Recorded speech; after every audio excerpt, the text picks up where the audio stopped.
आज पूज्य असे भारतरत्न डॉक्टर बाबासाहेब आंबेडकर यांनी आपल्याला मूलभूत अधिकार आणि एक संविधान दिलं आणि आज संविधानात प्रत्येक नागरिकाला समान अधिकार आहे आणि न्याय हा प्रत्येकासाठी समान असला पाहिजे हा विचार त्यांनी इथे मांडला।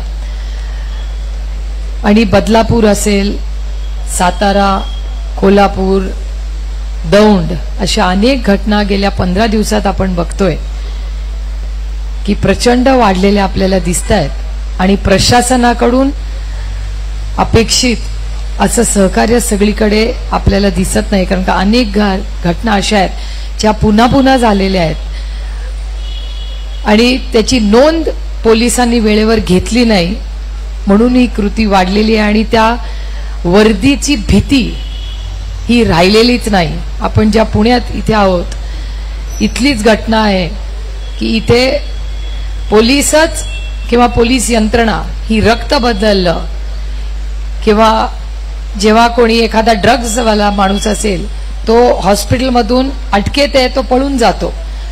त्यानंतर अशा अनेक घटना पुण्यामध्ये कोयता गँग असेल अशा अनेक दुर्दैवी घटना सातत्याने आपल्या राज्यात आणि पुण्यात होत आहेत।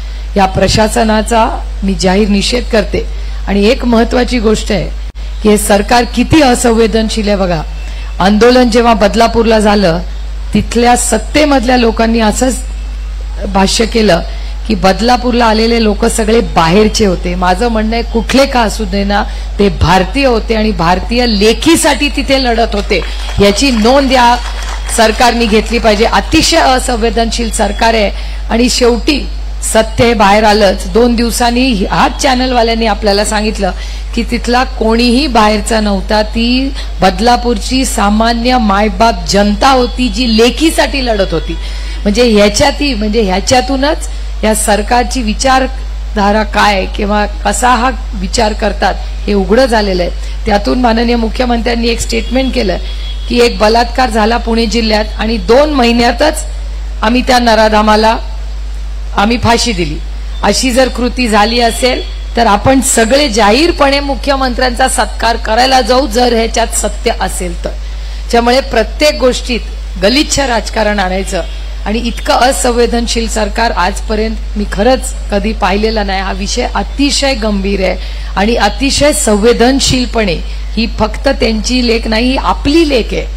त्यामुळे आपल्या सगळ्या लेकींच्या सुरक्षिततेसाठी जर सरकारला जमत नसेल तर आपण सगळे मिळून जबाबदारी घेऊया आणि महाविकास आघाडीच्या सगळे मित्रपक्ष आहेत आपण सगळे मिळून एक उपक्रम करूया की आज या सरकारला जमत नसेल तर आपण आपल्या लेकींची जबाबदारी घेऊ, आपण प्रत्येक शाळेत जाऊ, आपण हात जोडून सांगू की बाबा काय मदत लागली तर आम्ही तुमच्याबरोबर खंबीरपणे उभे आहोत, पण आज नंतर या राज्यातल्या कुठल्याही लेकीवर अन्याय होऊ देणार नाही ही जबाबदारी आपण सगळे घेऊया। आज जी घटना बदलापूरला झाली ती अतिशय म्हणजे गलिच्छ घटना आहे आणि जोपर्यंत त्या व्यक्तीला फाशी होत नाही तोपर्यंत महाविकास आघाडीचा कुठलाही कार्यकर्ता स्वस्थ बसणार नाही। आपण सगळे एवढा पाऊस असला तरी या संवेदनशील विषयाबद्दल ज्या पोटतिडकीने आपण सगळे बोलताय मला असं वाटतं आपण सगळ्यांनी सगळं राजकारण बाजूला ठेवून महाराष्ट्राच्या मुलींच्या सुरक्षिततेसाठी कामाला लागूया एवढीच आपल्याला विनंती करते। प्रशांत दादा तुम्ही खूप चांगलं इथे नियोजन केलेलं आहे, पण ही फक्त आपल्या आंदोलनाची सुरुवात आहे, कारण आपल्याला गाव वाडी वस्तीपर्यंत जाऊन मी काली दौंडला गेले होते तेव्हा ती कृती जवळपास 5-6 वर्ष चालली होती, कोणी हिम्मत केली नाही बाहेर येऊन बोलायची।